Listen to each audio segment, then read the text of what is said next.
சடாரென ஒரு கொடிய வைரஸ். அடடா, பாதிக்கு மேல மனுஷங்கெல்லாம் ஜாம்பி ஆயிட்டாங்க. அப்புறம் என்ன ஆச்சுன்னா, உயிர் பிழைச்சவங்க கடல்ல ஒரு நகரம் கட்டினாங்க. ஜாம்பி நகரம்னு சொல்லலாமா? எல்லா பாலத்தையும் மூடிட்டாங்க. யாரும் உள்ள வரக்கூடாதுன்னு. பணக்காரங்க, ஆயுதம் ஏந்தின சேனைக்காரங்க மட்டும்தான் உள்ள வாழறாங்க.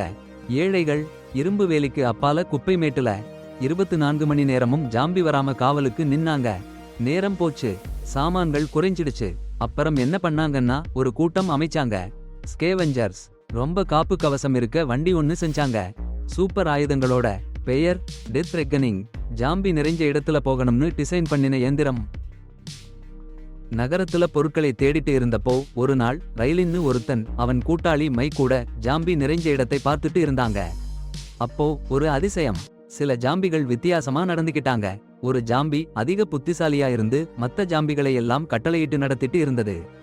அதுக்கு ரயிலி பாயிட்டேடின்னு பெயர் வச்சுட்டாரு. அப்படியே ஆச்சரியமா பயமா இருந்துச்சு. ரயிலியும் மைக்கும் இந்த விஷயத்தை சொல்ல போறப்போ சட்டன்னு ஒரு பயங்கரமான ஆள் வந்து நின்னாரு. ஆனா அது அவங்க நண்பன் சார்லி.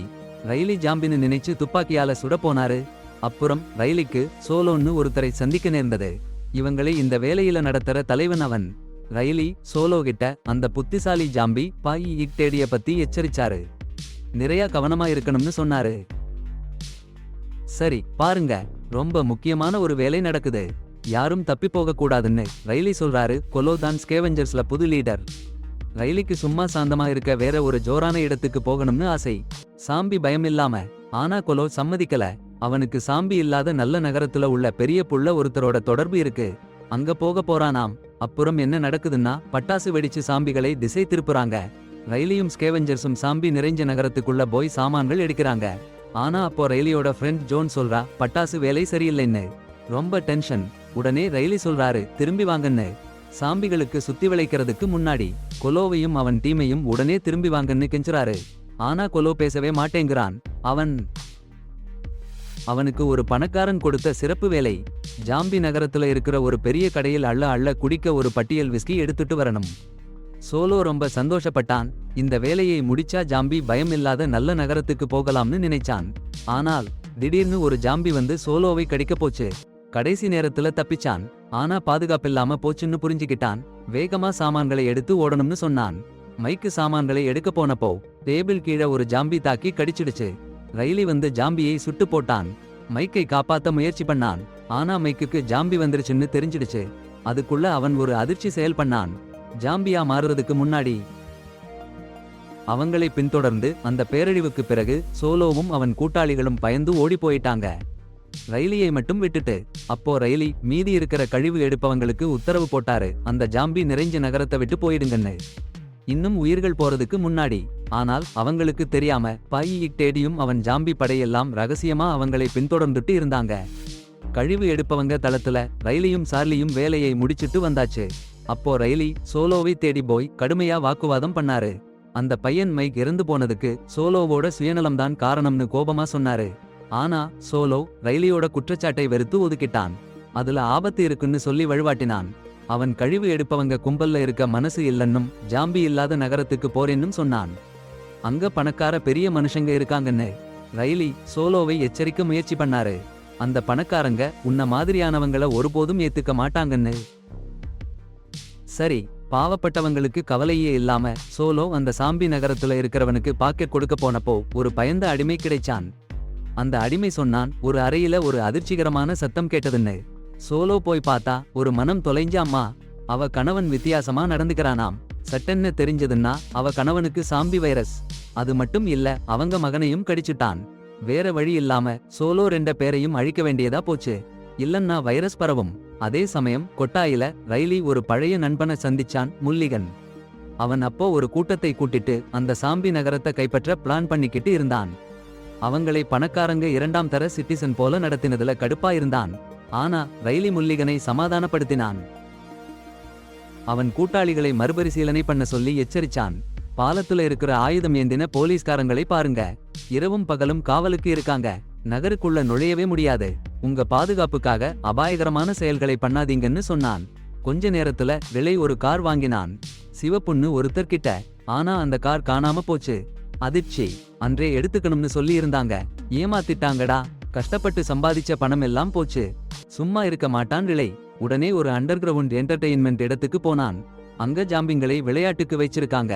டெரர் பகைவால கிட்ட ஜாம்பிகளை விட்டு சண்டை போட வைக்கிறாங்க. கொஞ்ச நேரத்துல ரிலே ஒரு சிறுத்த மனுஷனை பார்த்தான். அந்த சிவப்பு தான் கார் வித்த அவன்தான். அவனை பிடிச்சு கேட்டான், என் காரை திரும்ப கொடு. கார்ல இருந்து எச்சரிக்கை. லிலியை பொறுத்தவரை அவன் என்டர்டெயின்மெண்ட் பிசினஸையே கெடுத்துடுவேன்னு மிரட்டினாங்க. அந்த பயங்கரமான மிரட்டலுக்கு பதிலா சிகாகோ ரிலியோட காரை கண்டுபிடிக்கிறேன்னு சத்தியம் பண்ணினான். ஆனா ரிலிக்கு தெரியாம சிகாகோ அவன் டீமை ரிலியை அழிக்க அனுப்பிட்டான். ரிலியை நினைச்சா சிகாகோ கொதிச்சு போயிட்டான். அவன் கையில் ஆயுதம் வச்சுக்கிட்டு ரிலியை எதிர்த்தா சமாளிக்க ரெடியா இருந்தான். ரிலி சுத்தி பார்த்தா ஒரு பெண் சோம்பிகளால தாக்கப்படுறா. ஒரு நொடி கூட நினைக்காம அவன் சோம்பிய பார்த்து சுட்டு போட்டான். அந்த பெண்ணை காப்பாத்தினான். ஆனா அங்க ஒரு பெரிய கலவரம் நடந்தது. அந்த சந்தர்ப்பத்தை பயன்படுத்தி சிகாகோ சார்லி ரிலியையும் சேர்ந்து தாக்கினான். சார்லி பார்க்க கொஞ்சம் பயங்கரமா இருந்தாலும் அவன் ஒரு நல்ல துப்பாக்கி காரங்காரன். சிகாகோ ஓடி போறப்ப அவனை சுட்டு போட்டான். இந்த நேரத்துல ரிலி முன்னாடியே சிகாகோ கையிலிருந்து காப்பாத்தின அந்த பெண்ணை காப்பாத்த ஓடினான். ஆனா அவங்க எஸ்கேப் பண்றதுக்குள்ள போலீஸ் வந்துட்டாங்க. ஏன்னா சிகாகோ ஒரு சூப்பர் ரிச் பேர்சன். சக்தி வாய்ந்த ஆளுங்காரன் ரைலி சார்லி ஸ்லாக்னு ஒரு பொம்பளை சிறையில அடைச்சு கடுமையான தண்டனை கொடுத்தாங்க. அந்த ஸ்லாக் தான் வெளியில சொன்னா அந்த சிவாவா சின்ன புள்ள கொள்ளைக்காரன்னு எல்லாம் இல்ல, அண்டர் கிரவுண்டுல கொடிகட்டி பறக்குற மிஸ்டர் கே நு ஒரு பெரிய டான். என்டர்டெயின்மெண்ட் துறையையே அவன் கையில் வச்சிருக்கான். எண்ணிக்கை முடியாத கீழ்கட்டத்தவங்க அவனுக்கு. அவனை பிடிச்ச போலீஸ்காரங்க கூட அவனுக்கு கீழ்பட்டவங்க தான். ரைலிக்கு ஆச்சரியமா இருந்துச்சு. அவ்வளவு ஆபத்தான ஆளு கூட ஸ்லாக் எதுக்கு சேர்ந்தா? அப்புறம்தான் தெரிஞ்சுது அவளை ஜாம்பி போர்ல போட்டு கொன்னுட போறாங்கன்னு. ஸ்லாக் சொன்னா முல்லிகன் கூட சேர்ந்து அவ சிவாவாவ கிட்ட போய் ஜாம்பி இல்லாத நகரத்துக்கு ஒரு வழி கண்டுபிடிக்க முயற்சி பண்ணா. ரைலி எதுக்கு சிவாவா கூட சேர்ந்தான்னு ஸ்லாக் கேட்டா, வடக்கே ஜாம்பி இல்லாத இடம் தேடி ஓடி போறதுக்கு கார் வாங்கினான் அவன் கிட்ட. ஆனா சிவாவா அவனை ஏமாத்திட்டான்னு ரைலி சொன்னான். அதை கேட்ட ஸ்லாக் ரைலியோட சேர்ந்து போக சொன்னா. அவளை அவள் வாழ்க்கை அலுத்து போச்சுன்னு சொல்லி அவன் ஒரு பெரிய உதவியாளரா இருப்பாள்னு உறுதியா சொன்னா. ஒரு போர் வீரனா இருந்தாள்னு வெளிப்படுத்தினா.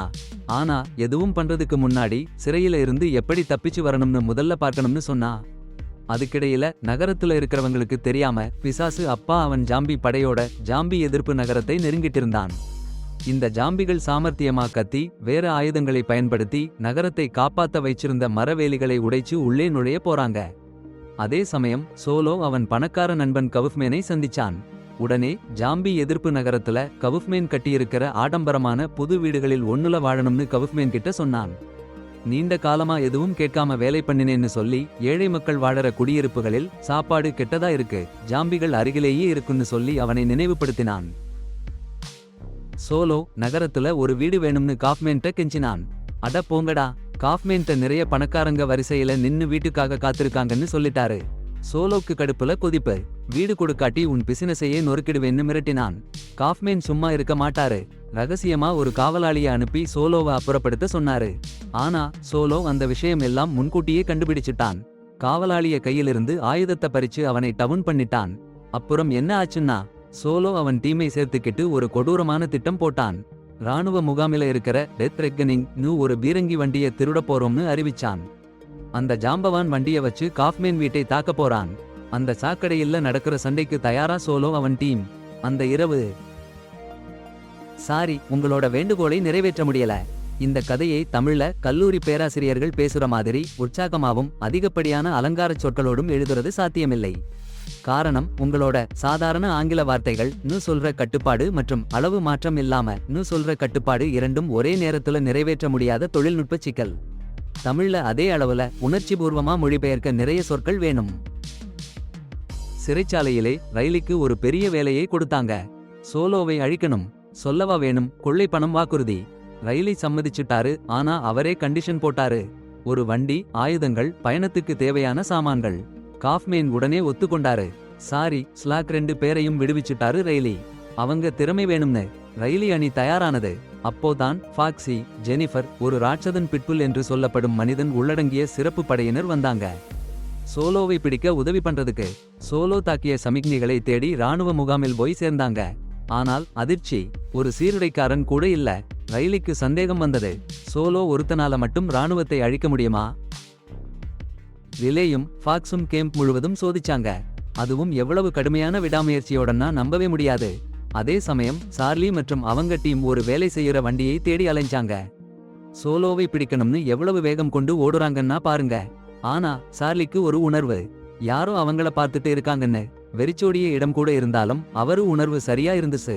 எல்லாரும் வேற வேலையில இருந்த சமயம் சார்லி டர்ன்னு துப்பாக்கிய பயன்படுத்தினாரு ஸ்லாக் மேல. ஆனா அவளை காயப்படுத்த இல்ல. ஒரு ஜாம்பி அவளை பின்னால வந்து நெருங்கிட்டு இருந்ததை பார்த்துட்டாரு. ஸ்லாக் உடனே திரும்பி ஒரு ஜாம்பிய கீழே போட்டுட்டாங்க. அதுவும் சார்லிய பின்னால வந்துச்சு. ரிலேயும் ஃபாக்ஸும் இறுதியா சேர்ந்தாங்க சோல்ஜர் கேம்ப்ல. அங்க என்ன நிலைமைன்னா பார்த்துட்டு அதிர்ச்சியில உறைஞ்சு போயிட்டாங்க. அங்க இருந்த பலரும் ஜாம்பி வைரஸால் பாதிக்கப்பட்டுட்டாங்க. உடனே ஆயுதங்களையும் வெடிமருந்துகளையும் எடுத்துட்டு ரிலே சார்லிய சொன்னாங்க இங்கிருந்து போகணும்னு. அதை விட வேகமா. ஆனா போற வழில ஃபாக்ஸ் ஒரு ஜாம்பி கடிச்சுச்சு. சாக்ஷாத் ஜாம்பிங்க. ஒரு தயக்கமும் இல்லாம அவங்க கண் இமைச்சுன்னா கூட நம்ப முடியாத வேகத்துல வீரனை பார்த்து சுட்டு புடுங்கினாங்க. ஏன்னா அவனை உயிரோட விட்டுட்டா அவனும் ஜாம்பியா மாறி எல்லாரையும் ஆபத்துல மாட்டி விடுவான்னு தெரிஞ்சுதான். அந்த நேரத்துல ரயிலுக்கு ஒரு கசப்பான ஞாபகம் வந்துச்சு. அவன் சிறு வயசு அண்ணன் தம்பி ஜாம்பியோட கடிச்சு போச்சுன்னா 1 மணி நேரம் கூட நிலைக்கல. ஜாம்பியா மாறி போயிட்டான். வேற வழியில்லாம ரயிலி தன் தம்பியையே கொல்ல வேண்டியிருந்துச்சு. ஆபத்திலிருந்து எல்லாரையும் காப்பாத்தணும்னு. அதே நேரம் டெத் ரெக்கனிங்ல சோலோ தன் டீம் உறுப்பினர்களுக்கு கட்டளை கொடுத்தான். நள்ளிரவு வந்துடுச்சு. கஃப்மேன் காசு அனுப்பலன்னா கஃப்மேன் ஒரு இராணுவத்தையே வச்சிருந்தாலும் சரி போர்தான். சிறிது நேரத்துல கஃப்மேன் காசு அனுப்பினாரான்னு சோலோ கேட்டான். எந்த சிக்னலும் இல்லன்னு அவன் டீம் சொன்னாங்க. வேற வழி இல்லாம கஃப்மேன் கட்டிடத்துல தாக்குதல் பண்ண சோலோ ரெடி ஆனான். ஆனா அவங்களுக்கு தெரியாம சடாரென்று சோலோட ஆளுக வெளியில ஒலிய கேட்டாங்க. கவுஃப்மேன் அனுப்பின ஆளு பணத்தோட வந்தான்னு நினைச்சு போய் பார்த்தா அடடா ஜாம்பிங்க கும்பல் தாக்கிச்சு. சாப்பிட்டு போச்சு. பாயிக் தேடி அவன் டெட் ஆர்மி கடற்கரை சேர்ந்துடுச்சு. ஆனா ஜாம்பி நகரத்துக்கு போகணும்னா பெரிய நீர் பரப்ப கடக்கணும். அப்ப என்ன ஆச்சுன்னா பாயிக் தேடி சீப்ல குதிச்சு மாயமா மறைஞ்சிட்டான். அப்புறம் தோணிச்சு ரயிலி ஜிபிஎஸ் உபயோகிச்சு டெத் ரெக்கனிங்க கண்டுபிடிச்சிட்டான். அவனே திரைக்கில சீக்ரெட்ல டிராக்கிங் டிவைஸ் வைச்சிருந்தான். உடனே ஸ்லேக்க காரை அங்க ஓட்ட சொன்னான். போய் பார்த்தா ரயிலி சோலோ கிட்ட பேச போனான். ரத்தக்களரி நடக்காம இருக்கணும்னு. அதே நேரம் சோலோவுக்கு ரயிலி வர்றது தெரிஞ்சிடுச்சு. உடனே கதவை திறக்க சொன்னான் அவன் ஆளுகளை. முதல்ல நேர்ல பேசட்டும்னு அனுமதிச்சாங்க. ரயிலி நினைச்சாரு சோலோவை சமாளிச்சிடலாம்னு. ஆனா சோலோக்கு எல்லாமே தெரியும். கவுஃப்மன் ரயிலியை அனுப்பினது அவனுக்கு தெரியும். சிரிச்சுக்கிட்டே சொன்னான் பின்வாங்க மாட்டேன். என்ன பாதிப்பு வந்தாலும் பரவாயில்லை. கவுஃப்மன் மேல எனக்கு கொள்ளை கோபம். அதே நேரம் ஜாம்பி கூட்டம் கடல் மேல நடந்து வந்தாங்க. கடல் தளத்திலேயே நடந்து வந்து நகரத்துக்குள்ள புகுந்துட்டாங்க. டபுள் டேட்ரா அண்ட் அவங்க கூட்டாளிகள் கொடூரமா நகரத்தாரை தாக்க ஆரம்பிச்சிட்டாங்க. ஆனா கவுஃப்மன் என்ன நடக்குதுன்னே அவனுக்கு தெரியல. பணத்தை எண்ணிக்கிட்டே இருந்தான். அப்போதான் சோலோ கவுஃப்மனோட கட்டிடத்துல மிசைலை போட போறான். ரயிலி ரகசியமா ரிமோட்டை யூஸ் பண்ணி மிசைலையே நிறுத்திட்டான். அவங்க சண்டை போட்டுக்கிட்டு இருக்கும்போது ஜெனிஃபர் திடீர்னு வந்துட்டா. அப்புறம் அவங்க மேல சுட்டு போட ஆரம்பிச்சான். அதுல ரயிலுக்கு சோலோ கிட்ட இருந்து டெத் ரெக்கானிங்கை மீட்டெடுக்க சரியான வாய்ப்பு கிடைச்சது. ஆனா இன்னொரு பக்கம் காஃபின்னுக்கு என்னன்னா தெரியல. பாயிக்டேடின்னு ஒரு சாம்பிள்கார படை நகரத்துல அட்டகாசம் பண்றாங்கன்னே அவனுக்கு தெரியல. அவன் நிறைய காசு எடுத்து ஓடிப்போக ரெடி ஆயிருந்தான். வெளியில தீப்பிடிச்சிருக்குன்னா சோலோ தாக்குதான்னு நினைச்சுக்கிட்டான். கொஞ்ச நேரத்துல ரயிலி காஃபின்னுக்கு போன் பண்ணான். டெத் ரெக்கானிங்கை கைப்பற்றிட்டேன், சோலோவையும் அடக்கிட்டேன்னு சொன்னான். காஃபின் அதிர்ச்சியில உறைஞ்சு போயிட்டான். யாரு இந்த கலவரத்துக்கு பின்னாடி இருக்காங்கன்னே அவனுக்கு புரியல. அவன் பாதுகாப்பான சாம்பிள்கார நகரம்னு நினைச்சுக்கிட்டே இருந்தான். சாம்பிள்கள் நகரத்துக்குள்ள நுழைஞ்சிட்டாங்கன்னு ரயிலுக்கு தெரிஞ்சதும் சாம்பிள்களோட போராடவும் உயிர் பிழைச்சவங்களை காப்பாத்தவும் டெத் ரெக்கானிங்கை நகரத்துக்குள்ள கொண்டு போக முடிவு பண்ணான். ஆனா சோலோ அவங்க கூட வர முடியாது. அவனுக்கு காஃபினோட கணக்கு தீர்க்கணும். அதான் அவன் முடிவு. ரயிலியும் சோலோ ரிலி நண்பர்கள் இல்லன்னா சொல்லிடலாம். ஆனா நீண்ட நாள் சேர்ந்து சாக்கடா உயிரினங்களோட போராடினாங்க. ஒருத்தருக்கு ஒருத்தர் பலமுறை உயிரை காப்பாத்தினாங்க. பிறகு பிரிஞ்ச போது ரிலி சோலோக்கு கார் சாவி கொடுத்தான். துப்பாக்கி வெடிமருந்து எல்லாம் உள்ளே இருக்குன்னு சொல்லி. ஆனா பாருங்க, சோலோவும் அவன் கூட வந்த டாமும் காரை சமீபிச்சப்போ சோலோவை ஒரு ஜாம்பி கடிச்சிடுச்சு. இப்ப சோலோக்கு கால அவகாசம் குறைஞ்சிடுச்சுன்னு நிச்சயமா தெரிஞ்சிடுச்சு. டாம் உடனே துப்பாக்கியை ஏந்தினான், சோலோவை கஷ்டத்தில இருந்து விடுவிக்கணும்னு. ஆனா சோலோ அதிர்ச்சியா சொன்னான், துப்பாக்கியை கீழே வைக்க சொல்லி. ஜாம்பியா மாறுறது எப்படி இருக்குன்னு அனுபவிக்கணும்னு சொன்னான். முழுசா மாறுறதுக்கு முன்னாடி சோலோ டாமை நகரத்துக்குள்ள போக சொன்னான். காமன் அவனை புறக்கணிச்சதுக்கு பழிவாங்கணும்னு ஒரு சீக்ரெட் பாத்வே உபயோகிச்சு கோட்டை நகரத்துக்குள்ள சோலோ ஒரு முறை போனான். அதே நேரம் நகரத்துல இருக்கிற மக்கள் மிகவும் கஷ்டப்பட்டு சாம்பிள்கள் நம்மளை வந்து தாக்குது. ஆனா இந்த பிசாசு டேடின்னு ஒரு பெரிய அசுரன் இருக்கு. அதுக்கு முன்னாடி நம்ம சந்திச்ச சாம்பிள்ல எல்லாமே பொம்மையா இருந்துச்சு. இது நல்லா புத்திசாலி. இவங்க ஒன்னா சேர்ந்து வேலை பண்றாங்க.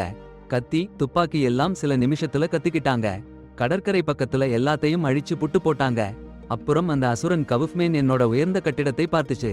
என்னமோ ஒரு ஈர்ப்பு அதுக்கு வந்துச்சு. உடனே அவங்க படைய கட்டிடத்துக்கு அனுப்பிச்சு அங்க இருக்கிறவங்க எல்லாரையும் அடிச்சு ஓட்ட சொன்னான். அதே சமயம் ரெய்லி அவன் டீம் பாலத்துக்கு வந்துட்டாங்க. பாலத்தை திறந்து அவங்க காரை உள்ள விடணும். ஆனா எங்கிருந்தோ சாம்பிள் கூட்டம் வந்து லாரியை சுத்தி வளைச்சுச்சு. டேஞ்சர்னு அவங்க அறிஞ்சு ஸ்லாக் ரெய்லிக்கு சொன்னான் லாரி மேல ஏறுன்னு. உடனே ரெய்லி லாரி மேல ஏறிட்டான். ஜோன் அவள் ஆயுதங்கள் அந்த ஜாம்பிங்களை ஒழிச்சு அவங்க பாதையை தெளிவாக்கணும். வேறெங்கேயோ மின்வேலியில சிக்கி தவிச்ச ஏழை மக்கள் ஆயிரக்கணக்கான ஜாம்பிகளுக்கு நடுவுல நம்பிக்கையை இழந்துட்டாங்க. அப்பதான் டெத் ரெக்கனிங்ல இருந்து பட்டாசு சத்தம் கேட்டது. இதுதான் நம் வாய்ப்புன்னு நம்பி ஜாம்பிகள் அந்த சத்தத்தால மாறுவாங்கன்னு நம்பினாங்க. கேட்டா என்ன கேட்டாச்சு? பிக்கி டாடி படை பட்டாசு வெடிச்சா போதும்னு இல்ல. அந்த சாக்கடைகள் அப்படியே நடந்து வந்தாச்சு. அந்த அப்பாவி மக்களை உயிரை வாங்க துவங்கிட்டாங்க. அதுக்கப்புறம் கவுஃப்மேன் ஜாம்பிகள் அவன் கட்டிடத்துக்குள்ள நுழைஞ்சிட்டதை கண்டதும் சீக்கிரமா பேஸ்மெண்ட்ல இருக்க காரை எடுத்து எஸ்கேப் பண்ண பிளான் போட்டான். ஆனா அவன் அசிஸ்டன்ட் கதவை திறக்க போன உடனே பிக்கி டாடி தோன்றிட்டான். அசிஸ்டன்ட் பயந்து ஓடிட்டான். அப்புறம் பிக்கி டாடி கவுஃப்மேன் காரை நொறுக்க முயற்சி பண்ணான். சரி பார்க்கலாம் பெட்ரோல் குழாய் எடுத்து. ஆனா சாத்தியமில்லைன்னு புரிஞ்சிச்சு. அப்புறம் என்ன பண்ணினாருன்னா அந்த உதவியாளர் ஓடிட்டாரு இல்லையா, அவனை பின்னாடியே ஓடினாரு. சீக்கிரமா பேஸ்மெண்ட்ல இருந்து வெளியே ஓடினாரு. பையை தேடி போயிட்டாருன்னு புரிஞ்சிச்சு. உடனே அவர் பின்னாடில இருந்து ஆயுதம் எடுத்தாரு. அப்போ ஒரு உருவம் இருட்டில இருந்து வருதுன்னு பார்த்தாரு. Double action. ஒரே கணக்கில் சுட்டுட்டாரு. சோலோ பழிவாங்க வந்திருக்கான்னு நினைச்சு. ஆனா சோலோ சாம்பி ஆயிட்டான்னு அவருக்கு தெரியல. அதே சமயம் ரெய்லி அவங்க டீம் வந்து பார்த்தா. சீக்கிரம் வரல்னு மிகப்பெரிய துக்கம். எல்லாரும் சாம்பியா மாறிட்டாங்களோ இல்லன்னா தின்னு போயிட்டாங்களோ. வேற வழி இல்லாம ரெய்லி சார்லிக்கு கட்டளை கொடுத்தாரு. மிசைல் விடுன்னு. சாம்பிகளோட கூட்டத்துல முதல்ல எல்லாரும் சாகுறதா நினைச்சாங்க. பையை தேடி தாக்குதல் பண்ணின பிறகு. ஆனா பல பேர் உயிர் பிழைச்சிருக்காங்க. மல்லிகன் நல்லா நடத்தினாருன்னு. மல்லிகனுக்கு சாம்பியோட போர் அனுபவம் இருக்கு. சரி பாருங்க, ஒரு கூட்டத்தையே பாதுகாப்பா அழைச்சிட்டு போய் அப்புறம் என்ன சொன்னாருன்னா அந்த நகரத்தையே சாக்கடை கொள்ளையர்கள்ட்ட கைப்பிடிச்சு புதுசா ஒரு பாதுகாப்பு மையமா மாத்த போறேன்னு அறிவிச்சுட்டாரு. எல்லாருக்கும் இடம் கொடுக்க போறோம், பணக்காரனா இருந்தாலும் சரி ஏழையா இருந்தாலும் சரின்னு. அந்த வார்த்தைகளால உற்சாகம் அடைஞ்சு ரிலி அவருக்கு உதவ முடிவு பண்ணிட்டா. இன்னும் சில சாக்கடை கொள்ளையர்களை அழிக்கணும். ஆனா சடாரென்னு ஒரு பெரிய தலைவனும் அவனுடைய கூட்டமும் நகரத்தை விட்டு போறதை ரிலி பார்த்துட்டான். அந்த தலைவன் அவங்களை தாக்கினவங்களுக்கு பழிவாங்கத்தான் வந்திருந்தான்னு புரிஞ்சிச்சு. அவனும் அவன் கூட்டமும் சாந்தமா வாழ ஆசைப்படுற புத்திசாலி சாக்கடை கொள்ளையர்களா இருக்காங்கன்னு ரெலிக்கு தெரிஞ்சிச்சு. அப்புறம் ரெலி அவங்களை எதுவும் பண்ணல. அவன் ஃப்ரெண்ட்ஸை சேர்த்துக்கிட்டு வடக்கே பாதுகாப்பான இடத்தை தேடி போயிட்டான். புது வாழ்க்கை ஆரம்பிக்கணும்னு. கதை முடிஞ்சிச்சு. சாராம்சம், நீங்க சீரியஸா வாழ்க்கை நடத்துறது முக்கியம் இல்ல.